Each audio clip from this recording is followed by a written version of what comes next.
Hello, everyone, and welcome to Sane Minds. A lot of crazy things going on in the Capitol Hill Autonomous Zone, and one of the craziest things that I would like to talk about is their list of demands, which is pretty extensive.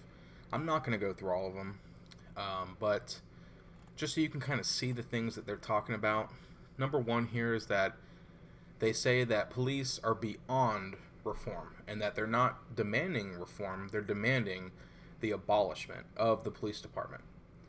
So they say that they want 100% of the funding to be cut, including existing pensions for Seattle police, and disavow the operations of ICE in Seattle.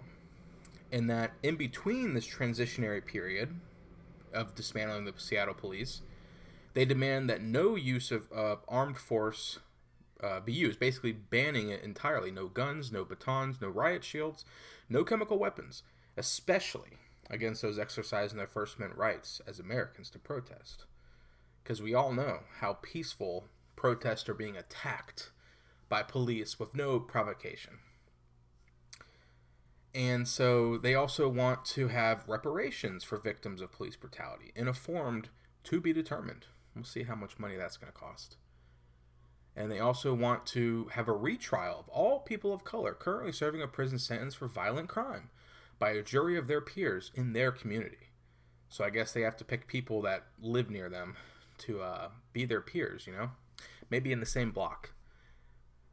They also want everyone who was arrested for these protests to be released and all the charges dropped. They want the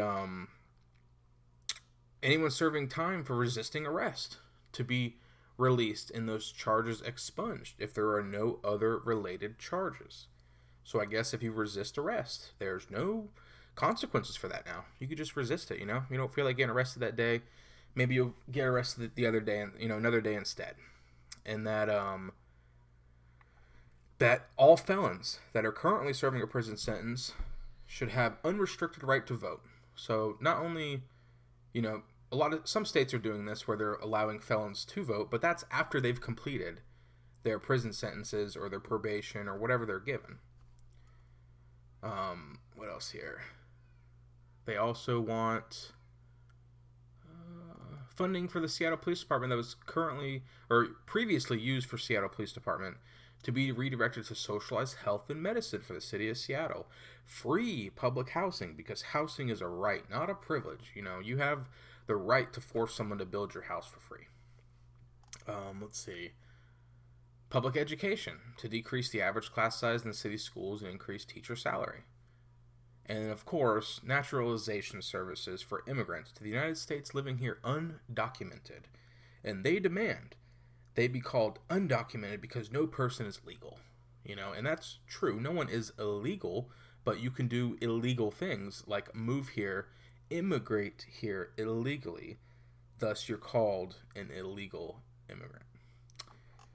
Let's see. Demand the de-gentrification of Seattle, starting with rent control. Oh, yeah, that's a good one. Let's see. The restoration of city funding for arts and culture. Free college, of course. Got to put the free college in there for everyone in Washington. Let's see. Oh, here we go. They demand that between now and the abolition of the SPD, that the Seattle police be prohibited from performing homeless sweeps that displace and disturb our homeless neighbors. If they just want to set up a tent in front of your doorstep, that's fine. Don't worry about it. And on equal footing, they demand an end to all evictions. So I guess, if you don't feel like paying your rent, what's the point anymore? If you can't be evicted, right? What's the point? Let's see. Health and Human Services. Let's get a little racist here. They demand that hospitals and care facilities of Seattle employ black doctors and nurses specifically to help care for black patients. So now we need to have segregated medical care, apparently. That's somehow going to help.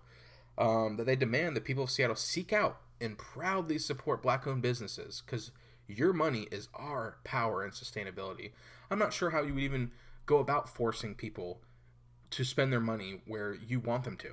I mean, this isn't even a government demand. This is them demanding it from just everyone in Seattle, that they have to go out and proudly support black-owned businesses just because they're black. Like, that isn't racist.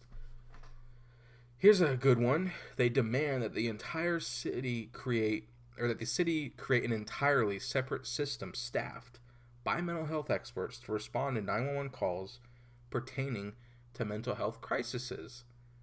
So you're going to abolish the police and then send out presumably unarmed mental health experts to 911 calls, which, yes, a mental health crisis, people can be violent, not only to themselves, but others. So you're basically just going to put these mental health experts at risk. Education system demands. They demand that the history of black and Native Americans be given a significantly greater focus in the Washington state curriculum. As if that is not already a great focus. But, okay, they also demand anti-bias training become a legal requirement for all jobs in the education system, as well in the medical profession and in mass media. As if there's not enough brainwashing already. But they also want to remove any and all monuments dedicated to historical figures of the Confederacy, whose treasonous attempts to build an America with slavery as a permanent fixture were an affront to the human race. I just find it so hilarious that they use the word treasonous here, when they are literally, and this is their website too, this is not a parody website, this is the Capitol Hill Autonomous Zone website, saying that you're now leaving the USA. Welcome to Free Capital. They're calling the Confederacy treasonous for breaking away from the United States. Yet Chaz, as it's abbreviated, is not treasonous, right? I mean, the self-awareness there is just hilarious. That's crazy. They don't even get that. But yeah, so anyway, so they're an autonomous zone, saying that they can do everything themselves. I mean, they even have some a garden that's hilarious. I should have pulled a picture of it. I did not, but I do have a picture of their supplies that they need. They need some clothes, some male pants, shirts, belts, ice, the good kind, not the immigration kind. Cigarettes and lighters, lanterns, flashlights, headlamps, tents, backpacks, some bedding, comforters, zip ties, laundry bags, personal fans, probably maybe a little hot there, body wash, disinfectant, sunglasses. So they're so autonomous, yet they need people to bring them this free stuff. I'm sure they're not going to pay for any of this. This is all stuff that they are begging for, essentially. But another thing, too, I mean, some of these pictures here, you can see they have barricades, they have armed guards as such down here. They basically don't realize how hypocritical they are from their ideals to what they're doing in practice. They say you can't have a border, that's racist, that's, that's wrong morally, yet they have a border. You can't have any type of immigration control, yet they have armed guards who are questioning people who live there and asking for their ID so they'll be allowed in. They are just, they're not self-aware at all of what they're doing and how hypocritical all of this stuff is. They're hypocrites.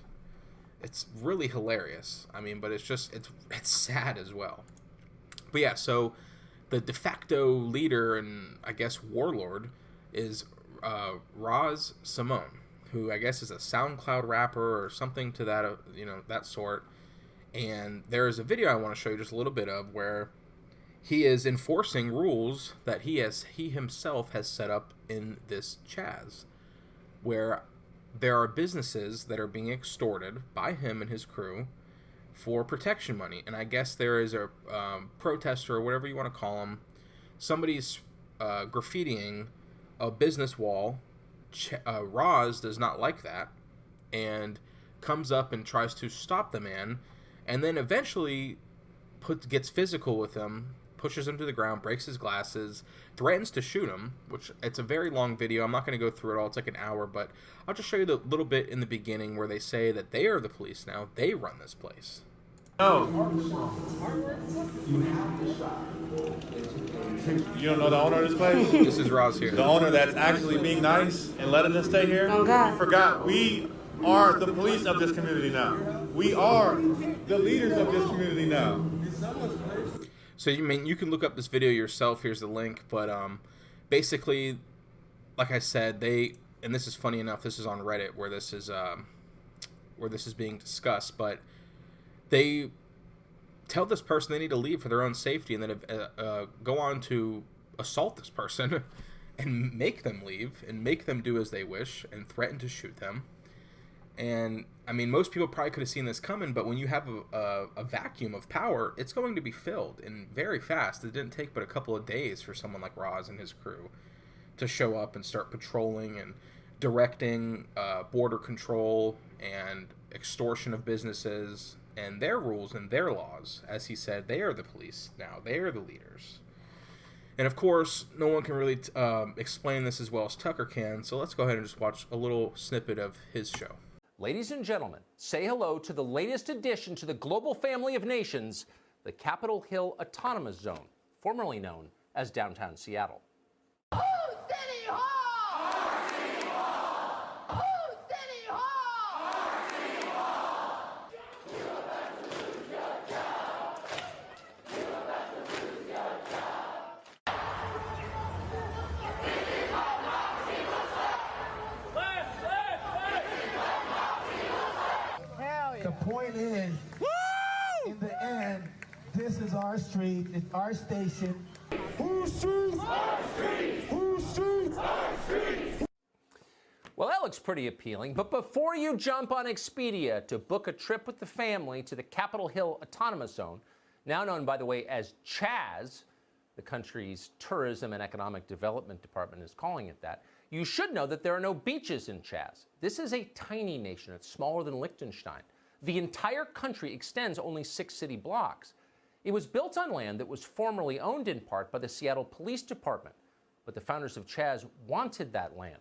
So they planted a flag and they stole it, just like the conquistadors. The first thing they did after they declared nationhood, and this was a bit of a surprise given that these modern conquistadors claim to be progressive ideologues, but the first thing they did was establish rigid national borders. They built a wall around the place, just like Donald Trump once said he would do. Their wall is made from wooden barricades. A sign at the entrance to the country warns, "You are now leaving the USA." And then there are armed border guards, not technically ICE agents, but close enough, who question everyone seeking entry.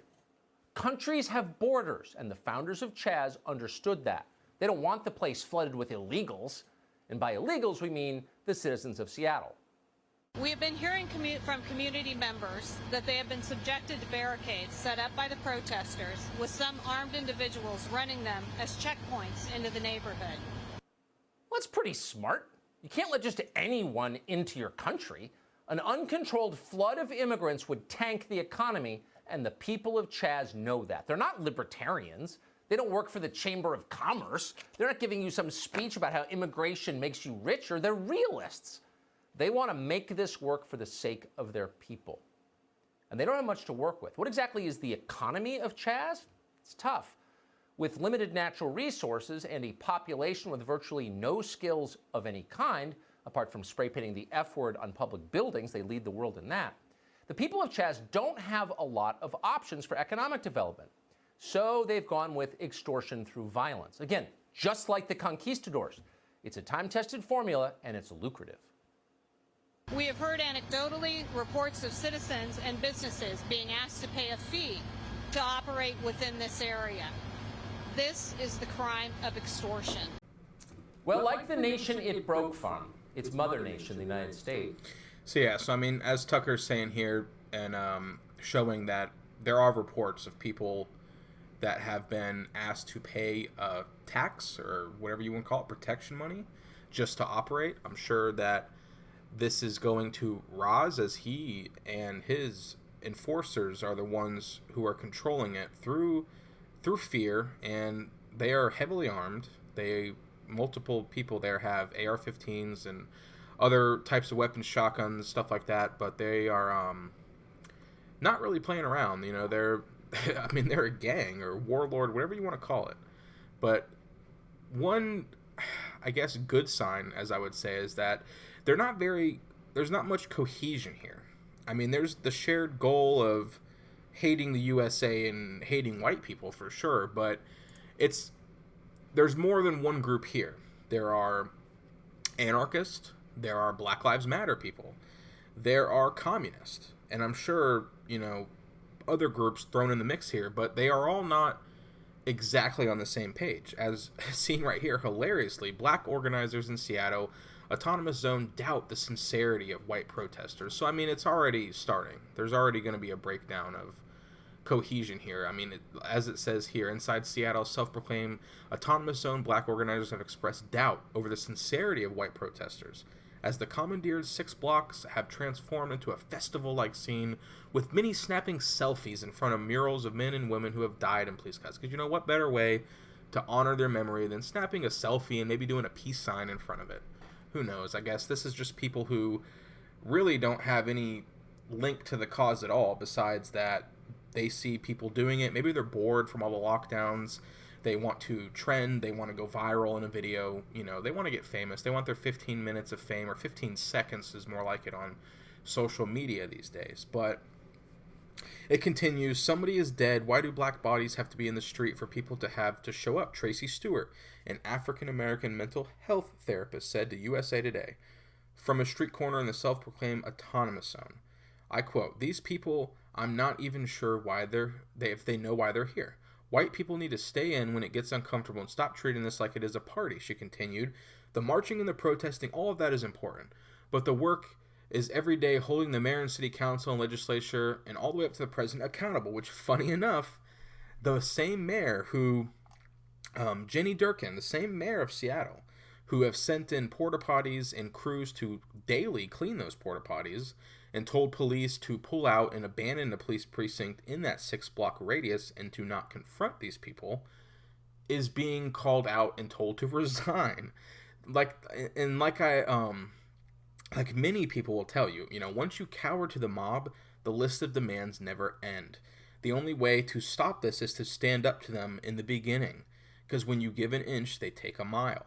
You're never going to appease everyone. Even if you appease certain sections of the mob, there's always that other section that wants their slice as well, that says, hey, we can push it further, we can get more. So it's just hilarious that this mayor thought that if she just let this place become lawless and abandoned, I think there's about 500 residential homes in this 6-block area, as well as dozens of businesses that this mayor has literally abandoned. These people have to go through checkpoints to get to their own homes. And this mayor thought that if she just, had played with these people with the kids' gloves on, that somehow this would save her. But apparently not. This mob, it's like a rabid dog. It's going to turn around and bite you too. So I just find it hilarious. But I just want to let you guys know what's going on. If you enjoyed this video, maybe like and subscribe. Leave a comment down below. Tell me what you think about it. Maybe we can talk a little bit back and forth. And as always, I appreciate it.